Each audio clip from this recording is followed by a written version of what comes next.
Hey there, fellow wanderers. Adele Laster, your American Nomad traveler here. I'm so excited to kick off our brand new travel podcast with you. We'll be chasing adventures in national parks, discovering hidden gems on country back roads, immersing ourselves in amazing cities and museums, and of course, picking up some fascinating history and handy travel tips as we go. American Nomad Traveler for the past 10 years has been an interactive blog I've written about my adventures traveling across 46 different states. I still have 4 states to go: Alaska, Nevada, Louisiana, and Hawaii. We'll get there eventually.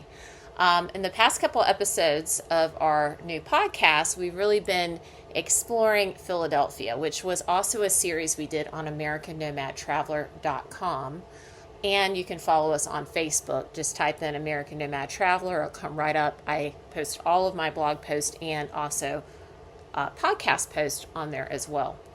But we really were digging into Philadelphia because I had the opportunity to visit Philadelphia with my mom for about a week in early March of 2025. And it's always been a dream of mine to visit because I'm related to 2, actually I found out 3 signers of the Declaration of Independence, Thomas Jefferson, Thomas Hayward Jr., and I recently did some genealogical digging, and I found out I'm a very distant cousin of John Adams, but I'll claim it because I've always been a hero of him and Abigail Adams, who's also a distant cousin, I found out this past week.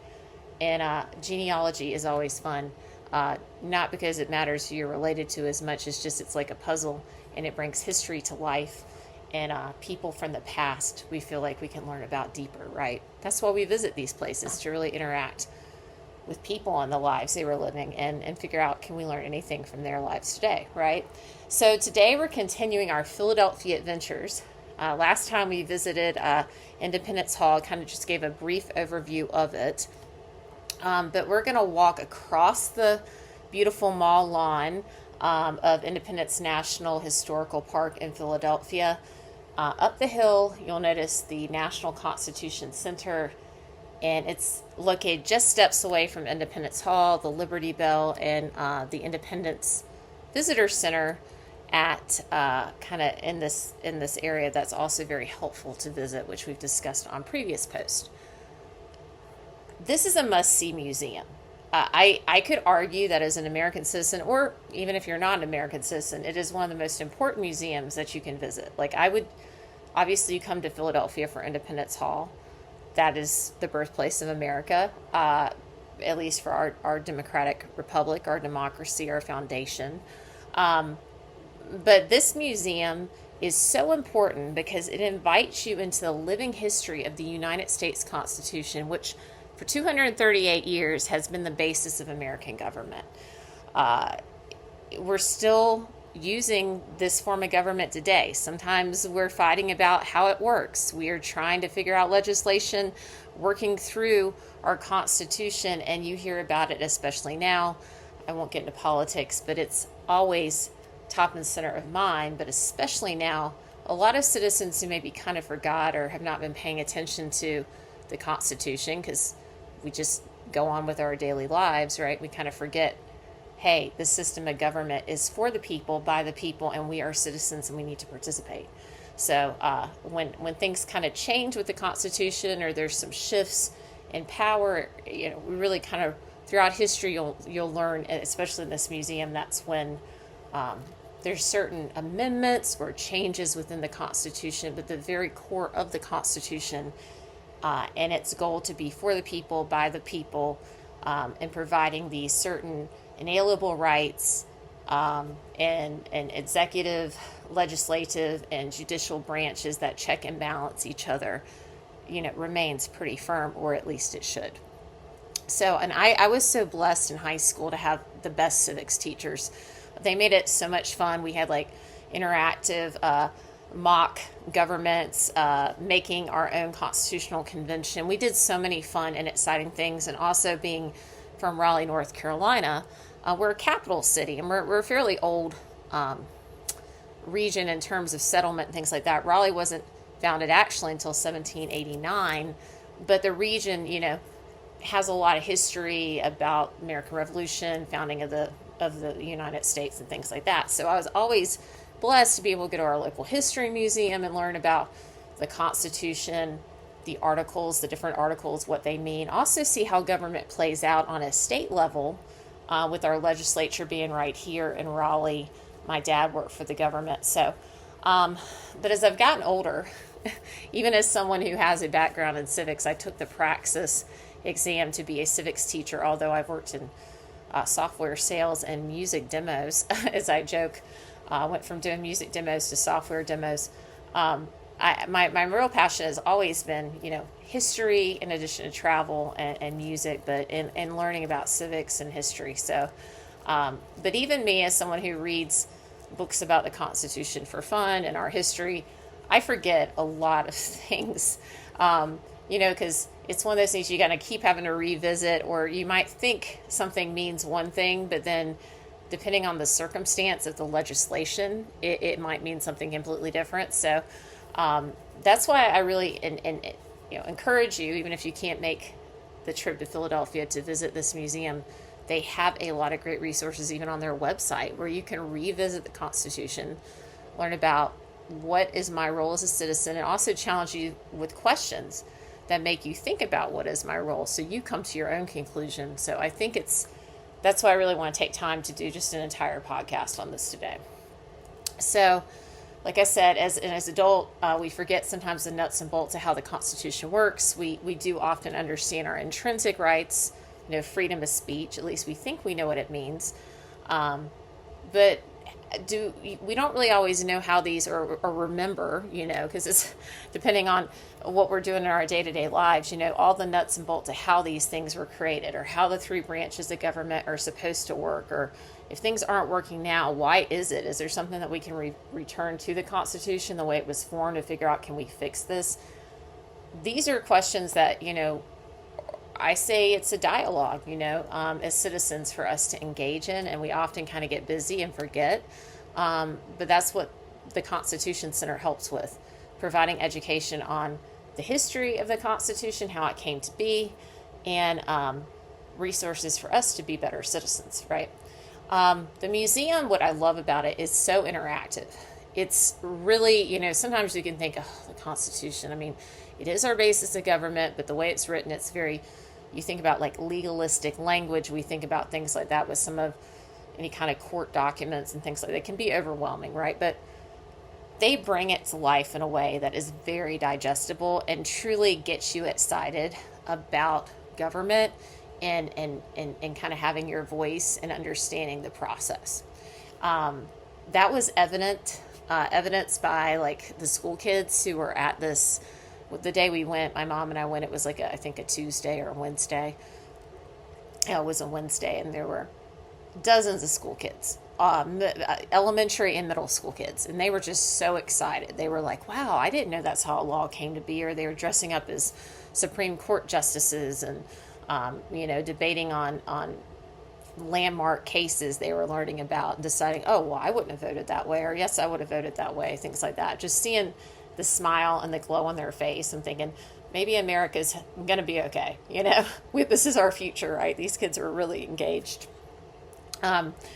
So part of understanding the Constitution and why it matters, and also things we take for granted about it because we're just like, oh, well, that's just what it means to be an American. Well, these are things that were fought for. Obviously, we talked about the American Revolution. We've gotten deep into that on the blog and the podcast, but one of the key things that the museum really does a great job about that is kind of a forgotten history, I think, because even when I was in school, we learned about it, but it was kind of like, okay, we won the American Revolution. This is awesome. Yorktown, Treaty of Paris, 1783, Yorktown, 1781, the Treaty of Paris. We're independent. Yay. Oh, and by the way, there's this thing called the Articles of Confederation we had for a couple years, and then the Constitution came to be, and then we had George Washington. It's like you kind of have to get through that so quickly. A lot of people don't really understand what is the Articles of Confederation and why it's such a miracle we even have the Constitution. The museum does a great job of explaining that, and I'm going to try to get through and explain some of that in a tangible, digestible way today. So if you remember, we've talked about about what happened to why we declared independence, the war, all of that in some previous podcasts and blogs.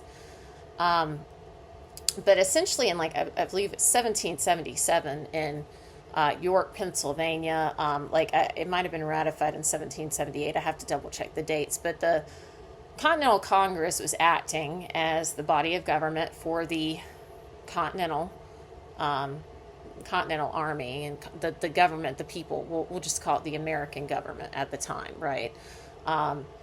And they knew they needed to have some kind of draft or way they could deal with lawmaking, because they were dealing with things for their states, individual states, and kind of what we would call now a federal system for all the states. They were also having to be tasked with how they paid for the war, because obviously you have to pay for the army. They needed to be in charge of making sure if there are any issues within the army, things like that. So they created an Articles of Confederation, at least the first draft of it. And they did that in York, Pennsylvania. And you can actually visit York in this historical area. I'd love to do it. We didn't get to do it this past trip.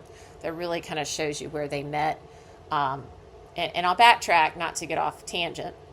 But when they were in York, the reason they were in York and not in Pennsylvania at Independence Hall is because, I mentioned this in our last podcast, but in September 1777, the British, under General Lord Howe, actually took over Philadelphia, which that's another podcast for another day, but I just finished a audiobook on that, and it's pretty interesting about how they took it over and how actually losing Philadelphia helped the Battle of Saratoga to end up a victory for the Americans in New York, because Howe had all his troops down near the Brandywine and fighting George Washington down there, and he could not support Clinton and the other troops up there. So just kind of interesting.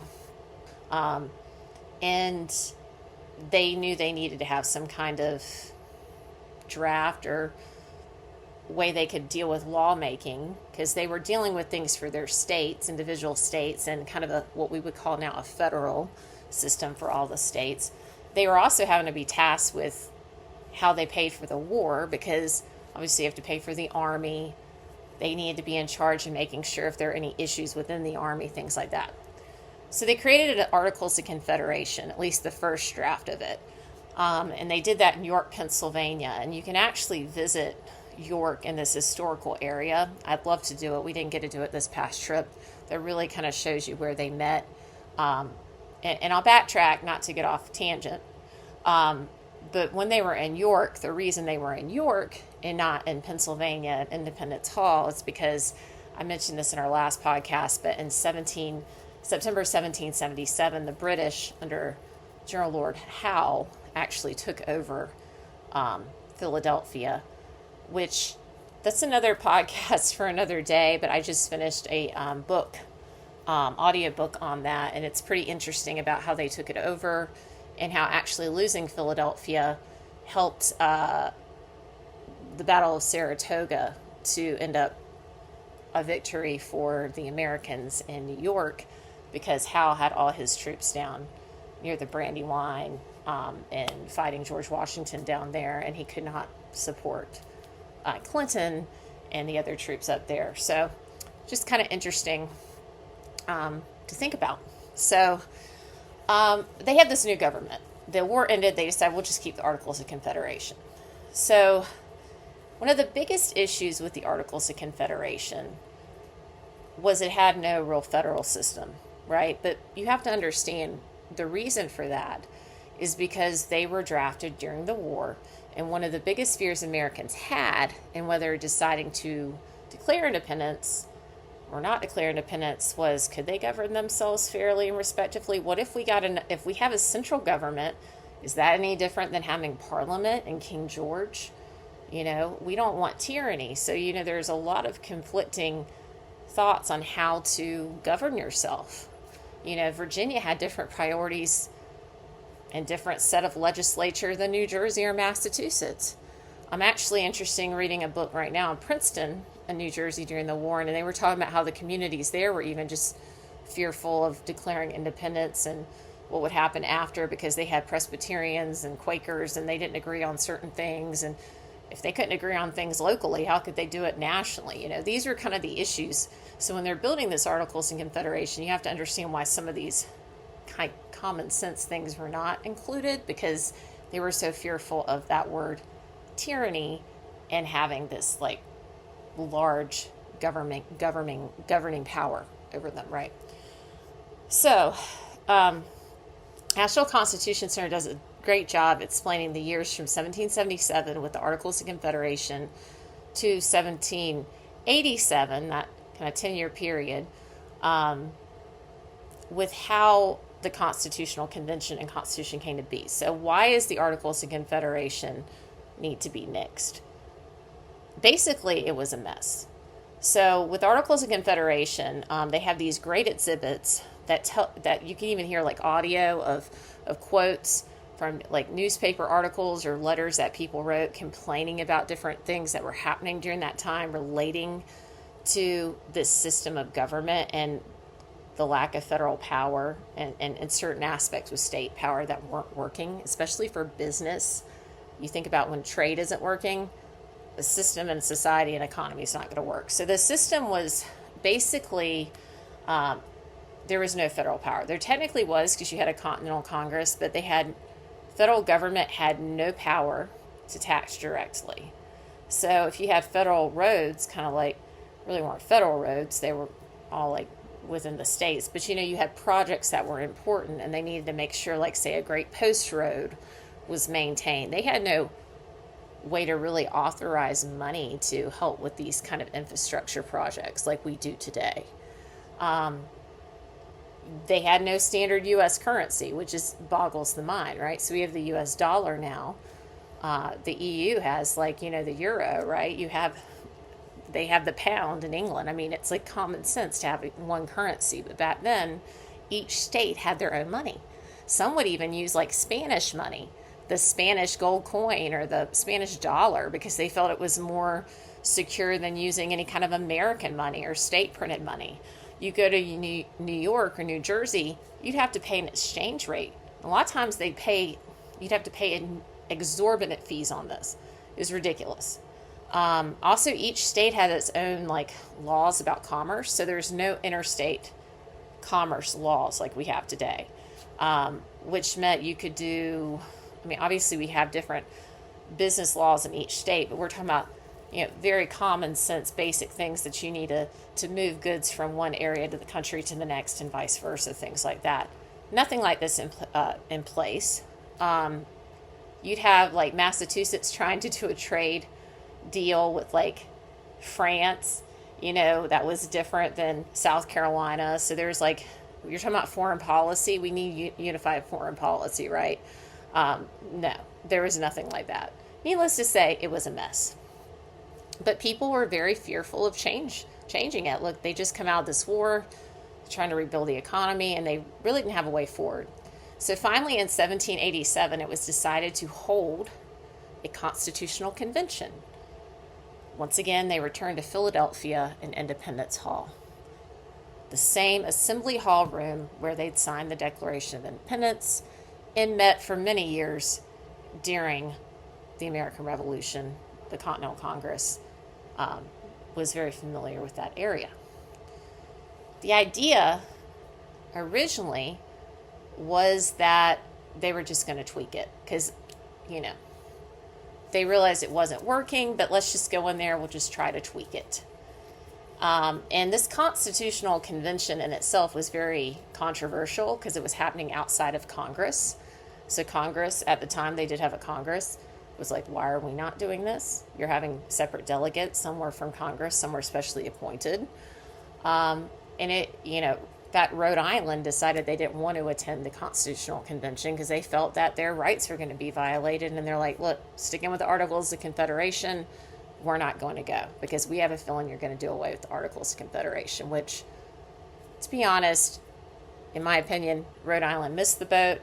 If your rights are going to be violated, you need to be there. You need to raise your voice. That's one of the things we learn at this museum in the 5 Freedoms exhibit that they have. Kind of, freedom of speech and standing up for yourself, right? So, and your rights.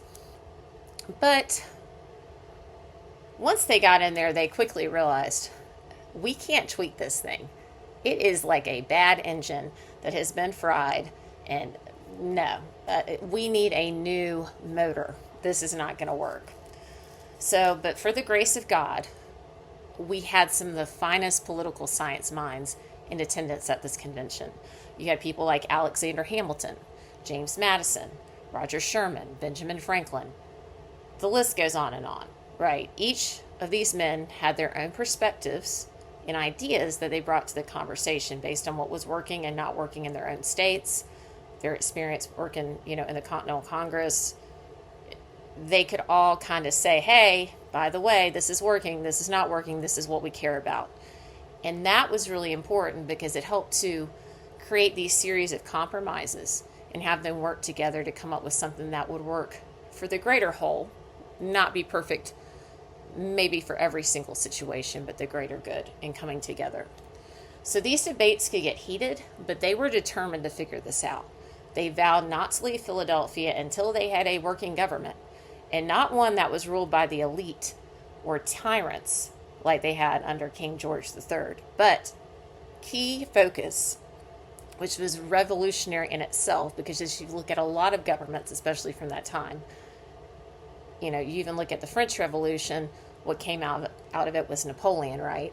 Who acted like he was for the people, but became a tyrant, This is kind of what you're kind of used to with these type of things. But no, these men genuinely wanted a government for the people and by the people. And while it wasn't perfect, over the years, it's evolved, it's developed, and it's always been with that focus for the people, by the people, we the people, as it starts off.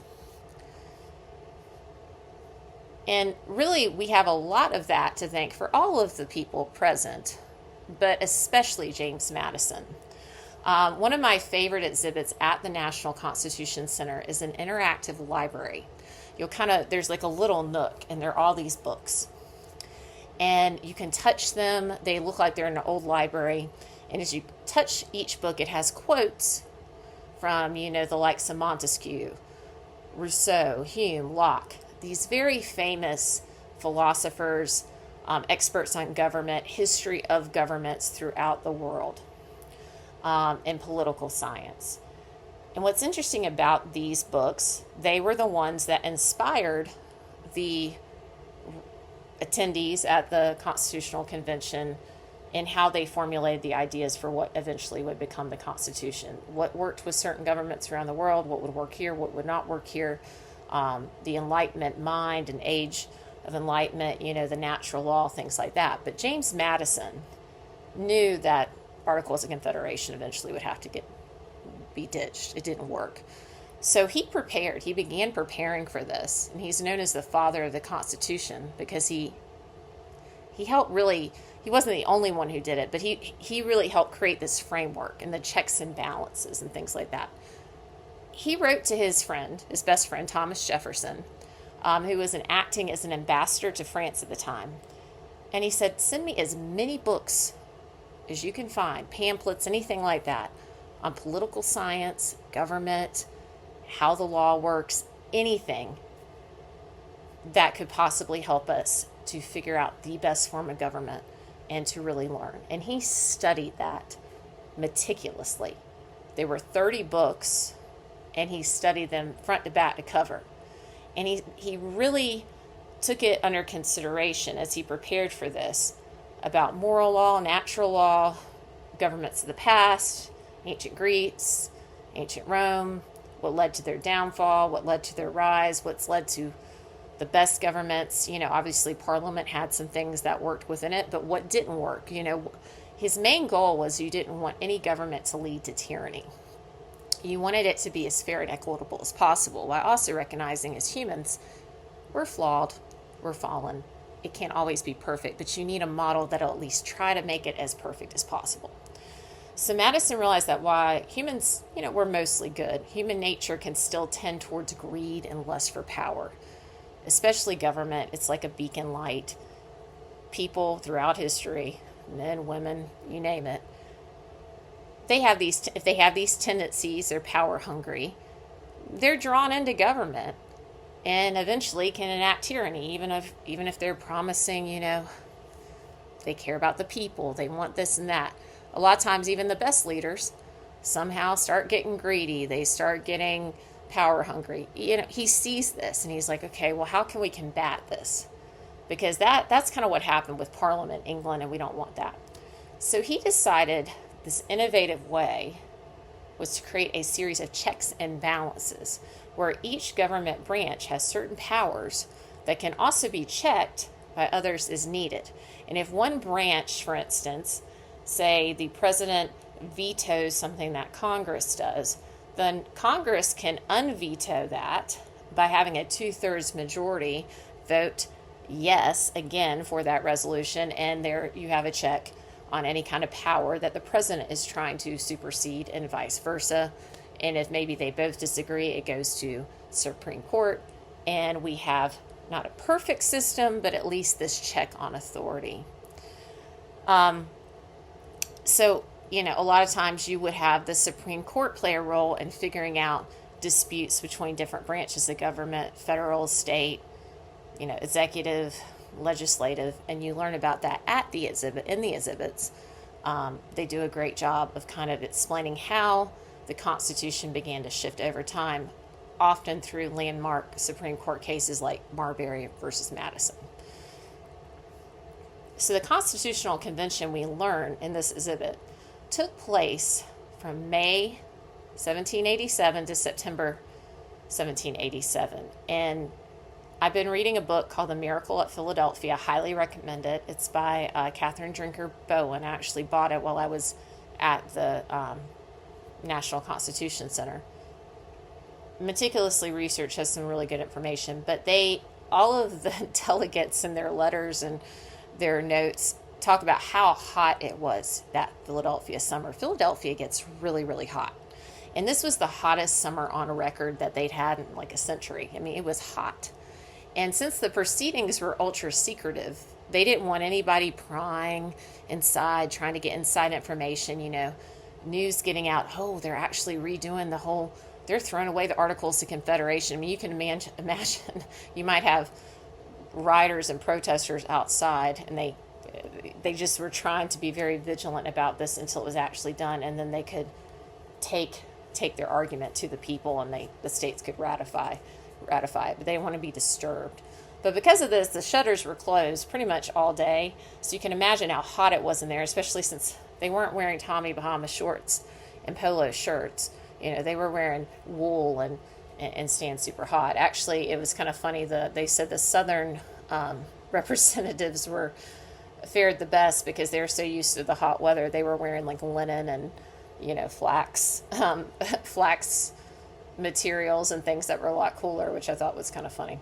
So they literally went through hell's furnace as they were planning this thing out because it was hot. Madison, he had convinced George Washington to serve as president of the convention. George Washington at first was like, I don't want to get involved in that. He was very pro federal government creating the Constitution, but it's a lot of drama you can imagine in Congress as we know today. But President Washington, eventual President Washington, he was president of the convention, but he was respected by everyone.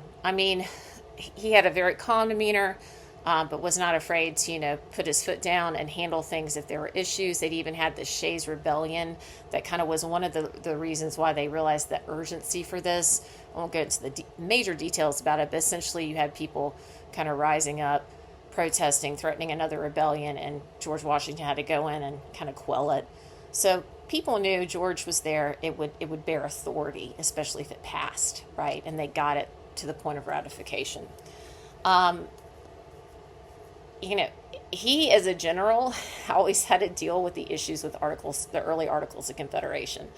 The states were the ones who were, getting the money, and Continental Congress had to beg the states to even get the money, and then the states didn't want to give it all the time, as they had their own things they were paying for. So George Washington was always in his letters, you'll read, complaining about Congress not having efficiency to get the funds he needed to pay his troops, to buy them food, So he had long been frustrated with this. This was actually kind of one of the things that led to Shays' rebellion. It's not the only thing, but so he was definitely in favor of changes. But, he also recognized his job was just to be the arbitrator, to be the president, to have an unbiased, kind of cool, calm, collected, I'm sitting at the head of this and letting you guys debate, which was important too, for it to be done and to have this fairness and dialogue. So the Constitution Convention delegates worked on a series of compromises. One of the biggest debates was states' rights, which we still hear about that today, and of course it played a role later on in the Civil War. But while we think of ourselves as Americans first now, and we're residents of a state. I mean, I love my home state of Montana, my adopted states of, my home state of North Carolina, my adopted state of Montana. I also lived in Tennessee. I love all of them, but first, I'm an American. If I go to Italy or something to visit, I'm going to say I'm from America. Sono Americano, right? But, up until really, I'd say the War of 1812, but really, past the Civil War, to a certain degree, people would say, I'm a North Carolinian first and American second. You knew you're an American, but like your focus was on your state. This had been reasoning because a lot of the states, were kind of run as independent colonies. They didn't like, the central power taking over with King George when they felt violated. So it kind of, at this time, you have to understand that it was like states' rights versus like this federal idea, because they were so afraid that if you brought in this federal system, it could turn into like a tyranny. Or having the supreme power, kind of like they just broken away from with England. So, but they worked on these series of compromises. So the first thing that they really had to figure out was the states' rights, because people didn't just want to do away with the states or their legislatures or having some authority to do governance in each state. It makes sense because there's certain things, if you're, say, in Washington State, they have an issue with a local river and the water drainage. Well, I'm in North Carolina, I don't really know what's going on with that. I can learn about it, but locals are going to have a better understanding on how to do certain local laws or take things, or have the authority from the federal government and work with the federal government to figure those things out. So what they created was this thing called dual federalism, because there's certain things that are much better handled by the federal government, trade, currency, interstate system of roads. I know we're all grateful for things like that, so infrastructure, things like that. And this was very revolutionary, really at the time in terms of political science. It's also called layer cake federalism. And it's a system where both the federal and state governments have distinct, non-overlapping spheres of power, but the federal government has specific powers that are outlined in the Constitution, as do the states, and those that are not delegated to the federal government, end up with the states. This only shifts if there's a Supreme Court case that mandates otherwise, or we have something called the Supremacy Clause in the Constitution, which establishes that certain federal acts take priority over state laws. So you'd see this like Brown versus Board of Education, against segregation, things like that, or civil rights laws eventually. Like it's like the federal law supersedes the state law. But overall, there's this boundary, right? But they work together, but they're separate. Another thing that they added in that I think is important is they were compromising was this elastic clause. They realized sometimes maybe there might be something that Congress needs or the federal government needs to do that's not really outlined in their powers, but probably eventually might need to be, depending on the state of affairs in the future. That's called the elastic clause or the necessary and proper clause, which has, been used throughout 238 years since this was created, right? And of course, gone to the Supreme Court when there's been like the states say, oh, that's not fair, or individuals have gone against it. And you'll have landmark Supreme Court cases, once again, showing the checks and balances and how this all works together. Probably the biggest thing that compromise that came out, the biggest debate, was about how the states' rights would be representative in the legislative branch. In the Articles of Confederation, one thing that the smaller states liked is that each state had one vote per state. So Rhode Island definitely liked that. You'd have a state like Delaware that helped them because, they could kind of get together. Their vote, they couldn't be outvoted by majority just based on population. Say Virginia has such a big population, or New York. On the flip side of this, states like Virginia, New York, heck, even South Carolina, they hated that. They didn't like that because they said, look, we have a huge population. Why is some, like Delaware, they're not that big. Why are they declaring like what we should be able to do? We have more people. And the more people you have, like, the power is with the people. So we, the people, have more people, This debate went on and on. So finally, they created this great compromise where you have larger states like Virginia, New York, with big populations, because you also have to consider it's not just about those states taking advantage of the smaller states. You have to think about today, constitutions. We're constituents. Like, I actually might need help with something that's not working locally, or I have an issue with, processing of student loan paperwork or whatever it is. I need to talk to my representative. Well, if you don't have enough representatives to cover the population, the people's rights are going to be thwarted. They're not really going to have their voice respected, right? So they realized they did need the population base, and it needed to be in precincts and districts, and according to the population size. So they created the House of Representatives for that.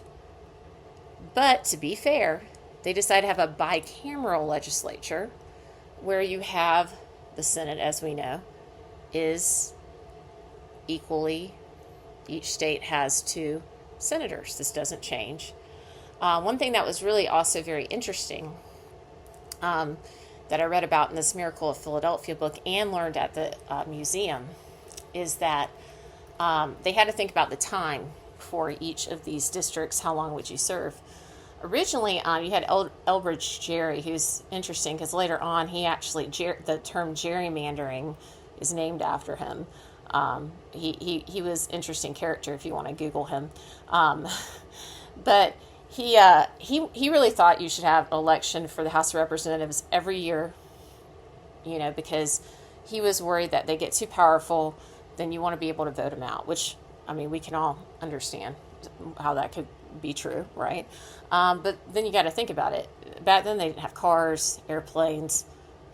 It took a while to get to D.C. to begin with for a legislative session. Then you have to have time to go back and actually talk to your people about the issues, find out what's wrong, what's going well, and then bring that back to Congress into D.C. and actually the first 10 years Philadelphia. So James Madison, he did a lot of research, from around the world. He was like, how long do people serve? What was the statistics? What worked? What didn't work? And he found that the ideal term was around 2 years, 2 to 3 years. So it ended up being 2 years for the House. Now, James Madison actually originally wanted senators to be in office for 9 years because some of the powers the Senate has are geared more towards long-term legislation where they're not have to worry about getting voted out of office so, routinely, that they can really kind of focus on things that they're not concerned about getting voted out of office, so they're not afraid to take some risks that need to be done. We're talking about risks for the people's best interests that maybe the people don't understand type thing. But then they ended up settling on 6 because 9 just was way too long. Then the other big debate was that we learned about at the exhibit was about the executive branch. You can imagine this was hot debate. You just came out of a war to get rid of the king. You don't want to have somebody telling you what to do, just one person. But at the same time, we know how it is when you're in Congress. They could all be arguing all the time. You might not get anything resolved. How do you have an arbitrator in this? Obviously, you have the Supreme Court, but who's leading this? You also need someone who maybe is kind of just the one person for the American people who can kind of unify everyone together. there was a lot of debate on this. Alexander Hamilton, was said to have believed maybe you should have a president for life, which he later denied. But, he was definitely believed a strong executive was crucial because you need a person to rally behind for the people, that they can look to for leadership and to hold Congress accountable for the people. So eventually they created the concept of president. George Washington, of course, became the first president. He once again always wanted to serve, even if he'd rather be at Mount Vernon working his farm. But he did become, of course, the first president. And interestingly enough, I mentioned this in our last podcast, but the first presidents, Washington and Adams, served in Philadelphia. There was a presidential house. It's no longer there, but you can see the skeleton of it and walk through it and kind of learn about the history of people who lived there, including the servants and enslaved people who were there as well. So pretty cool. One of my favorite parts of the whole tour is the judicial branch exhibit, because they have these interactive, like I mentioned earlier, you can dress up as like a Supreme Court judge, and then they have all these landmark cases like the Dred Scott decision or Brown versus Board of Education, and you can read about them. You can pretend to be a judge, you can make your own assessment, and it's just so great for the kids. But also as an adult, I didn't dress up, but it was fun to kind of get in there and get into each of those cases and review them and understand how they changed the Constitution, because you have the foundation of the Constitution still the same. All the articles are still the same, but then we have different amendments and we have different interpretations, or what each article or clause means based on interpretation from Supreme Court rule. Sometimes that changes based on administrations, things like that. So you can really get into it with the judicial branch. It's also interesting to note, with Philadelphia as the capital for the first about 10 years, as they were building Washington, D.C., Supreme Court was in Philadelphia, and you can actually see the chambers are part of Independence Hall. I didn't get to take that tour because they weren't offering it the day I was there, but it's really neat. I definitely recommend taking the tour and learning about how the early Supreme Court worked in Philadelphia. And speaking of Washington, D.C., one of the things they decided when they were at the Constitutional Convention is they needed to have a city, capital city, and they wanted one that was not in a major city for a couple of reasons. One, they didn't want the politics of that local city to kind of force policy. They wanted something that was kind of small enough so people wouldn't get distracted other than focusing on government. That's kind of just a summary. I mean, you can get into more detail, but that's why they actually put out a plan for Washington, D.C., and they decided to have it where it is located now, because although we have such a big country at the time, that was in the center of the, you think about it, easy to get to. You could take a boat there if you live kind of on the coast of Carolina, take a boat up there, you can go overland. It's pretty much in between, at the time, the 13 colonies. Another thing that I thought was fascinating that I learned in this exhibit is that there are a lot of prominent delegates who left the Constitutional Convention for various reasons. Some were angry about even changing the government, right? But a lot of them, there was one thing that really made them leave. And it actually was not because they didn't agree. They did not disagree with the Constitution. They actually liked the Constitution, but it was lacking something very important, something that you and I hold very dear today as citizens. And that is the Bill of Rights. There was no Bill of Rights included. And there wouldn't be, at least not until the early 1790s.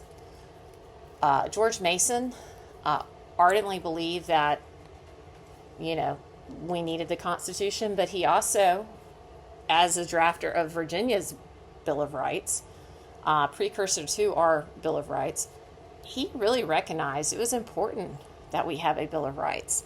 These are some of the critical issues that made us leave England and would potentially cause a government to have a tyrant, or to lead to tyranny. He felt without a Bill of Rights, people would become voiceless. rights like freedom of speech, protest, freedom of the press, freedom of religion, and due process. Those were things that had all been hot topics and reasons why they'd even had the American Revolution, because they were abused. The colonials were abused by the British on these things, even if some of them they were supposed to have as rights as British citizens. So he wanted them enumerated in the original document. So he left. But Madison, who also agreed with him, wasn't that he disagreed, but he realized some battles you'd leave for another day. You got to get through the first lap to get to the second. And that was something that he really fought to get enumerated once the government got up and running. And the Bill of Rights came into being very shortly after, early 1791.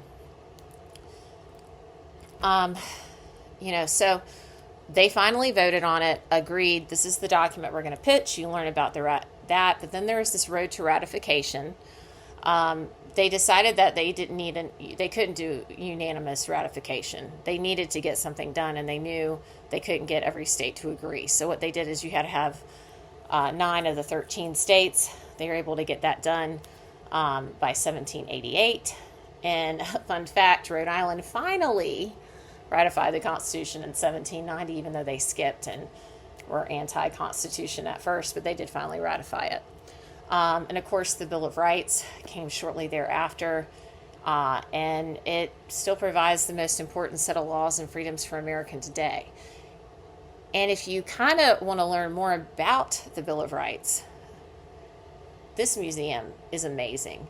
They have the first 5 freedoms that talk about the first freedoms you have in, the Bill of Rights, and Amendment 1, all of these things like freedom of speech. What do they even really mean? Like, we can say freedom of speech, but that doesn't mean you can be abusive to other people. What does the right to protest mean? Like, it really gets into that and shows you landmark cases and how things like the civil rights movement kind of, use these and helped us to get more rights as an American. In this same gallery, they also have a great exhibit about the Civil War and how that period, which really did pit, states' rights versus federal, among, of course, other tragic things. But, the Union, you can't leave the Union. The Constitution should remain. Andrew Johnson truly believed that from Tennessee. So if you've been following our AmericanNomadTraveler.com blog, we visit Andrew Johnson's house and really talk about that, which I'll do a podcast on that coming weeks. But I won't get into too much of the weeds with that, but learning about how the Constitution evolved over time based on major events that were happening, say it be the Civil War, obviously Emancipation Proclamation, freeing all the slaves. That was really important and so important. And then you look at the women's right to vote, like all that went into that. Tennessee was actually the final state they needed to get to the 36 state majority you needed for the ratification. They voted on it in 1920, and women were able to vote. So things like that were like, what do you mean women couldn't vote? You learn about all these things and how the Constitution, and they use the Constitution to change laws and take for these freedoms and truths we hold evident today. A couple other things that you can see in the museum before we wrap up today I definitely want to get to.